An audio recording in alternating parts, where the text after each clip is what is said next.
Le saviez-vous? Pourquoi et comment le lari ou tshilari fut dès 1883 la première langue du Congo à avoir été traduite en français soit, 2 ans avant la création artificielle du Congo français en 1885 à Berlin. Lors de la pénétration coloniale française sur la rive droite du Congo qui devint le Congo français après les conclusions de la conférence de Berlin en février 1885, 2 entités ethniques se partageaient ladite rive.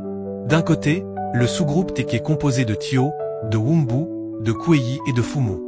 De l'autre côté, les Lari qui sont des Congos du sous-groupe Sundi.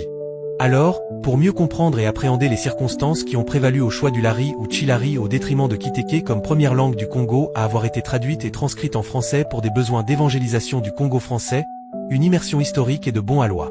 Entre 1880 et 1883, le pays batéké de Mfoua et le pays balari de l'Isolo ont joué à un véritable yo-yo avec la présence et la pénétration coloniale française sur la rive droite du Congo et ce, par l'entremise des personnages particuliers que furent l'explorateur Pierre Savorgnan de Brazza et le missionnaire Prosper Philippe Augoire, le futur Monseigneur Augoire qui sera d'ailleurs le véritable artisan et architecte de la colonisation française au Congo.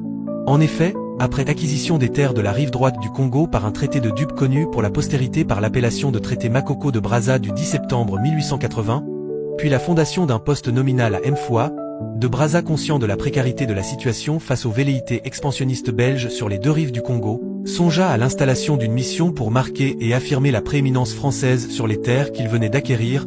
L'explorateur décida alors de se rendre à Landana dans le Kabida actuel, siège de toutes les congrégations catholiques à vocation missionnaire. À la prochaine pour la suite.